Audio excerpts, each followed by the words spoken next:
So there I was. No shit. I was talking to Aaron Sparrow about San Diego Comic-Con 2023, and we had a nice video wrapped up, and I was going to put it out later. And then we got the breaking news. James Gunn, DC Studios, have hired their man to be the next Superman for Superman Legacy in the DCU moving forward. So I said, hell with it. Let's talk about that too while we're at it. How you doing, Aaron?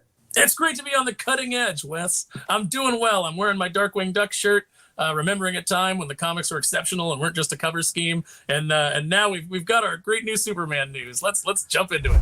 David Corenswet has won the coveted role of Clark Kent and will be the new Man of Steel in DC Studios' inaugural Superman Legacy. The studio announced on Tuesday. Rachel Brosnahan has also been cast as Lois Lane. Corenswet replaces Henry Cavill, who played the role for the past decade since 2013's Man of Steel. And if you have a look at the man, he looks like a younger version of Henry Cavill. Yeah, Henry Cavill-Lite.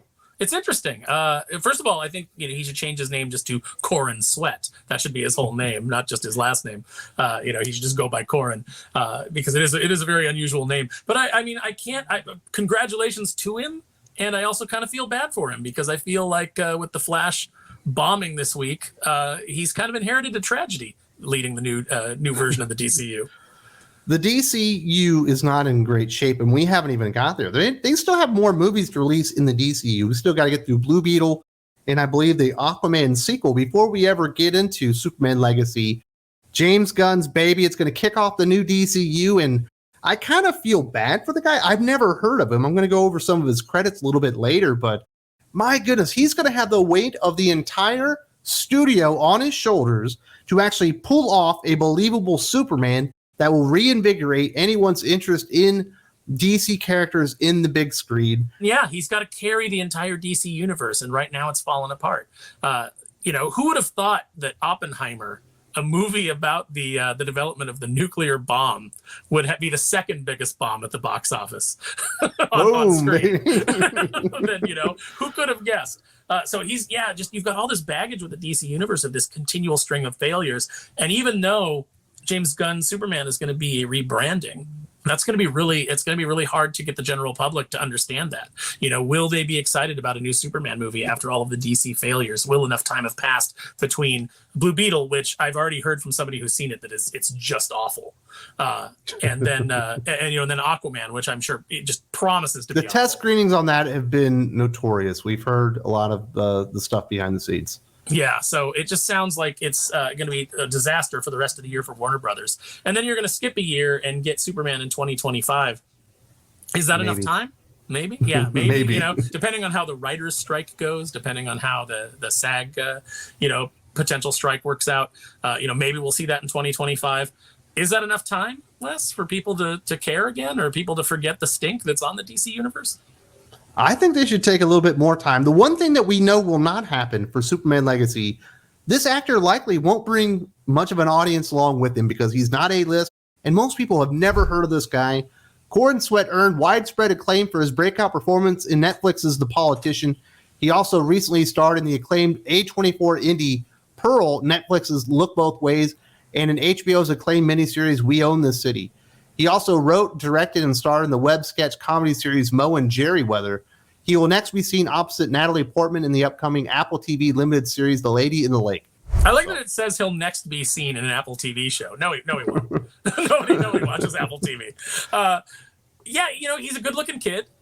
It sounds like he's got a fairly decent resume. I'm not familiar with any of those, but it seems like maybe he's got some chops. And I do trust James Gunn to pick a good leading man. Obviously he picked Chris Pratt for Star-Lord, and that worked out really well. I think any of the movies that James Gunn has done, he's done really well with the casting. The John Cena Peacemaker stuff, while I think the character is overexposed in comic books, has actually worked pretty good in the movies and television. Yeah, and who would have guessed? So, it's not always a conventional choice that James Gunn goes with. He did go with a conventional choice looks-wise, but I like that because the guy should look like Superman. I want him to be, dark hair, blue eyes, give him that spit curl or that little wave in the front, and we're off to the races. So, it could be good potentially. The the big problem is that this kid has the weight of, I say kid, but everybody's a kid to me now. This kid has the weight of the world on his shoulders with, trying to carry this monumental stink bomb that is the current DC, the public's perception of the DC universe. As an aside to what we just talked about, this is a little bit off topic, but I did want to bring it up. I always thought John Cena would be the perfect Guy Gardner, and James Gunn ruined my stunt casting, making him Peacemaker instead of Guy Gardner, the most meat-headed version of a Green Lantern you'll ever see. Tell me that wouldn't have been great. No, that would have been great. Peacemaker basically is Guy Gardner. They basically, made him a very Guy Gardner type character. He's a big meathead. But yeah, no, that's perfect casting. Damn you, James Gunn. Hopefully he nailed this one. Superman Legacy tells the story of Superman's journey to reconcile his Kryptonian heritage with his human upbringing as Clark Kent of Smallville, Kansas. He is the embodiment of true justice in the American way, guided by human kindness in a world that sees kindness as old-fashioned. I'm glad they brought back in the American way of true justice in the American way, going back to the roots of Superman, something that is synonymous with the character and has been since the early days when Superman was like a radio show. We're talking like in the 40s and whatever. Although I'm not as enamored with the idea of him reconciling his Kryptonian heritage. I've kind of talked about that in a video. What do you think about that idea? I think that James Gunn needs to read the issue of Hitman where he meets Superman on the roof, because Superman is Clark Kent. He is a boy from Kansas. That's who he is in his heart, at his core. The Midwest American values. That's who Superman is. The fact that he's from Krypton is just something in his past. There's a great moment in that Hitman issue where Hitman breaks down what makes Superman so great, where he said, like, you are the ultimate immigrant. You came here and, he goes, most people come over here and they want to bring all their hates and their petty rivalries from the old world and their culture. They want to bring that with them and they just want to start it here and keep going through the same processes that have, ruined them, throughout history. He goes, you came and you were the ultimate immigrant. You said, oh, I'm from Krypton or whatever, but all that stuff is in the past. I'm American now. What can I do to help? And I think that's the focus that Superman should have. And if they're going to do that in the context of, this description, I think it'll work. If they try to give us a bunch of claptrap about, oh, I'm Kryptonian, how do I reconcile that? And it's a big angsty movie, I don't think it's going to work. I don't think it's going to resonate with people. I personally like the Superman and Lois TV show, but them constantly going back to Krypton and Jor-El and all that stuff is it's just really boring. It explains why he has powers. It's not who he is. There's another example kind of similar to what you're talking about, written by Jeff Johns. It's a story called Up, Up, and Away. I believe Kurt Busiek was the other writer on that one, where basically Clark Kent gets a power ring because he doesn't have his Superman powers anymore. And when he puts them on, to potentially become a Green Lantern, and he levitates up and obviously he's on all green, he's not like in a Kryptonian garb. He's not in his Superman outfit. He's got his collared sweater on. He's still got his glasses on because truly the heart of who the hero is in Clark Kent is Clark Kent. And I thought that personified it great. It's one of my favorite pages in comic book history. Yeah, it's spectacular. That you've got these guys, it worries me that James Gunn is praising writers like Tom King and talking about like, it's Superman World of Tomorrow, which you and I have discussed on more than one occasion is just a rip off of True Grit with, Supergirl stitched onto it. It worries me that he's looking to things like that, these kind of like deconstructionist type of and hiring stories. the guy from The Flash to do the next Batman movie, calling The Flash one of the best superhero movies of all time. Well, that was a hostage video, Wes. He was basically... He still hired the guy. Muschetti's doing the Batman movie. He obviously thought it was good. He thought that he brought something to it. So who knows? Who knows what scenes Muschietti shot that impressed him? That film was such a Frankensteinian mess of studio interference.